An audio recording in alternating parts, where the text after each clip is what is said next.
Mercredi 26 juillet 2023, mercredi 26 mars 2025. Voilà 20 mois, jour pour jour, que le Conseil national pour la sauvegarde de la patrie, dans un élan patriotique, a courageusement décidé de prendre les rênes du pays face à une dérive évidente d'un pouvoir dont les agissements antipatriotiques menaçaient jusqu'à l'existence même de notre pays. Cet acte, très vite compris et fortement soutenu par une très grande majorité de notre population qui y a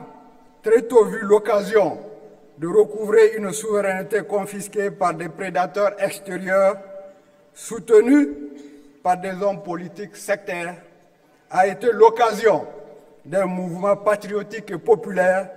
qui a un guide, un leader, un chef, le général de brigade Abdourahmane Tchani.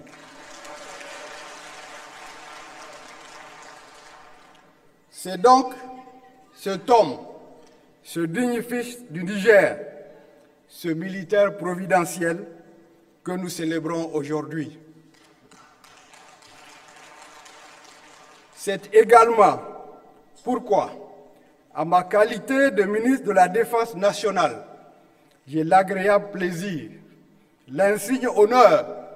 et le devoir de m'exprimer pour vous éclairer un peu plus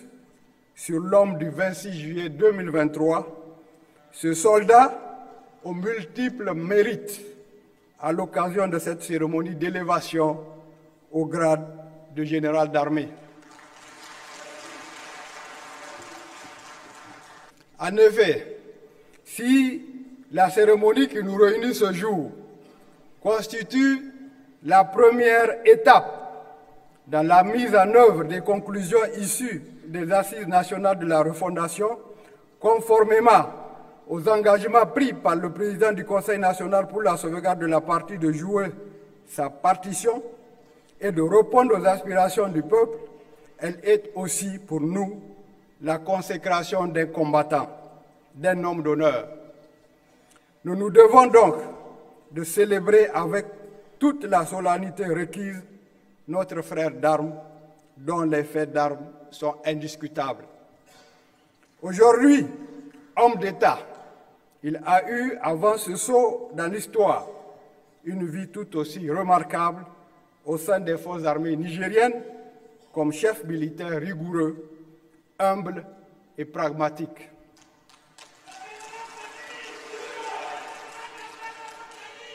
Distingués invités, mesdames et messieurs, le héros national que nous célébrons en ce jour chargé de symboles est né à Toukounous, Filingué, où il fréquenta l'école primaire et le collège d'enseignement général, puis les lycées Issa Korombe et Kassai à Niamey, avant d'intégrer les forces armées nigériennes comme engagé volontaire en 1984. Très vite remarqué par la hiérarchie pour son sérieux et sa rigueur militaire, il fut sélectionné et mis en route sur Thiès, au Sénégal, d'où, après de brillantes études à l'École nationale des officiers d'active, il sortit sous-lieutenant le 1er octobre 1991. Il entama alors une longue et exaltante carrière d'officier d'active, effectua plusieurs stages et formations à l'étranger, tous couronnés de succès. Il effectua, entre autres, le cours des capitaines à l'École royale d'infanterie de Berguérir, au Maroc, le cours d'état-major à Koulikoro, au Mali, et le cours de la sécurité internationale au College of International Security Affairs, Fort Knacder, à Washington. Nanti de toutes ces qualifications, après avoir partagé son savoir et son savoir-faire dans les centres d'instruction de Tondibia et d'Agadez, il a servi dans plusieurs unités des forces armées nigériennes. Ainsi, de 1993 à 2011, il exerça tous les commandements, de lieutenant-chef de section d'infanterie à commandant de zone, en servant dans les garnisons de Niamey, Tondibia, Agadez, Ungurti, Gingimi, Dirikou et Zender.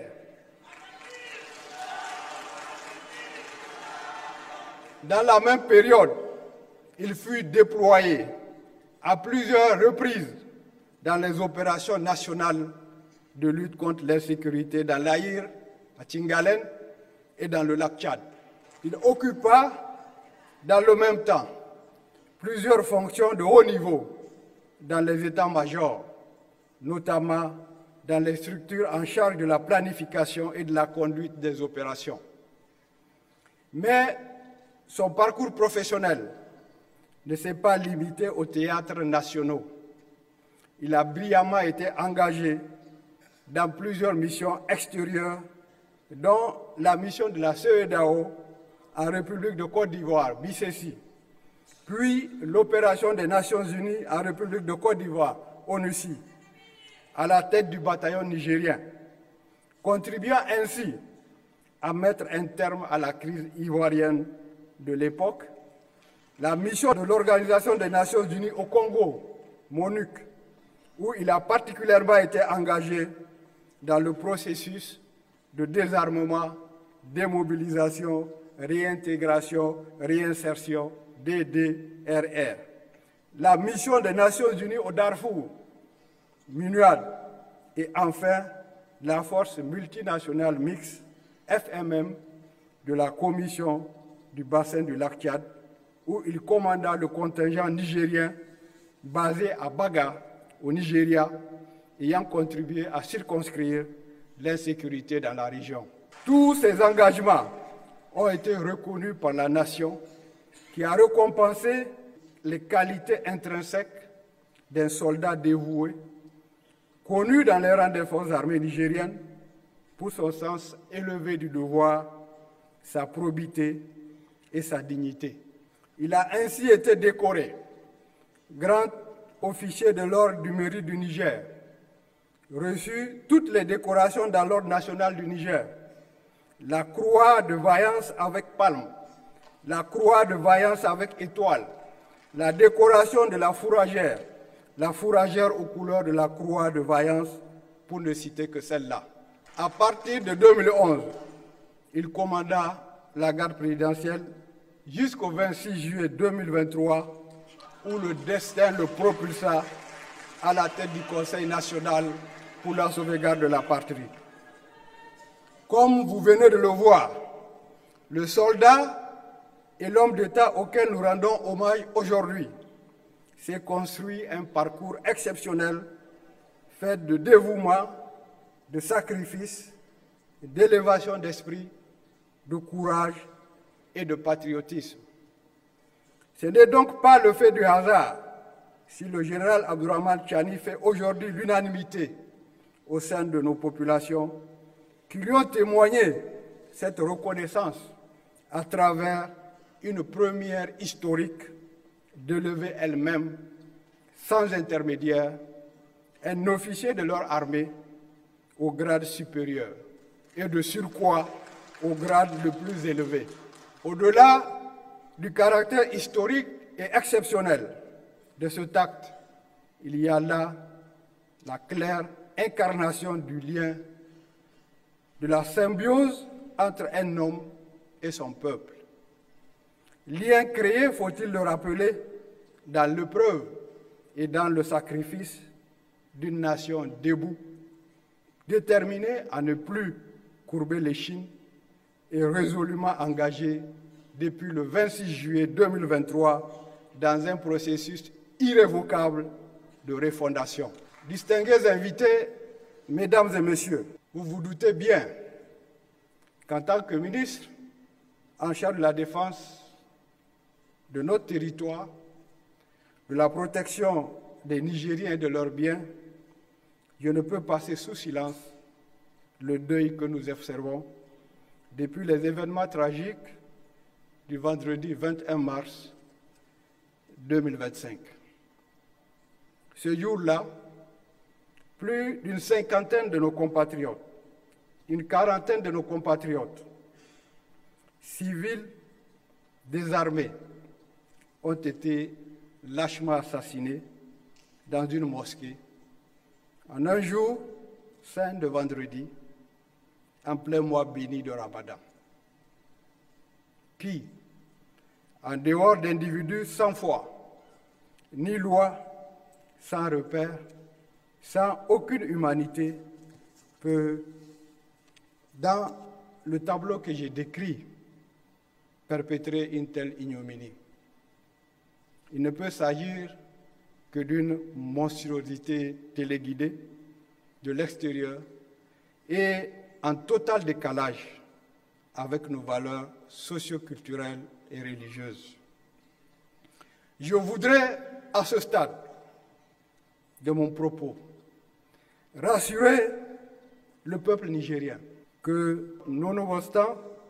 le drame ignoble de Fambita, les forces de défense et de sécurité sont à pied d'œuvre, jour et nuit, pour traquer inlassablement l'ennemi et le mettre hors d'état de nuire. Je n'ai aucun doute que sous la conduite du président du Conseil national pour la sauvegarde de la patrie, chef suprême des armées, la victoire sera nôtre. Et la paix et la quiétude reviendront au sein de nos populations, Inch'Allah. Distingués invités, mesdames et messieurs, pour finir, permettez-moi de dire à l'homme que la nation honore aujourd'hui que c'est précisément dans ces moments difficiles d'adversité et d'animosité de toutes parts que notre peuple s'est retrouvé un espoir en votre personne. Je souhaiterais, au nom de l'ensemble du personnel des forces armées et aux miens propres, vous transmettre nos admirations. Nous saisissons l'occasion également pour réitérer au chef suprême des armées notre disponibilité et notre engagement plein et entier à vous accompagner dans l'œuvre gigantesque de refondation que le peuple vous a confiée. Ce jour particulier du 26 mars 2025, coïncidant avec les préparatifs de la 27e nuit du mois de Ramadan, sera désormais gravé en lettres d'or dans les annales de l'histoire militaire et de l'histoire de notre pays tout court. Puisse Allah, dans sa miséricorde, fasse que le destin du Niger, des Nigériens et de leur président, le général Abdourahmane Tchani, se rejoignent pour un Niger refondé, souverain et répondant aux aspirations du peuple nigérien. Amen.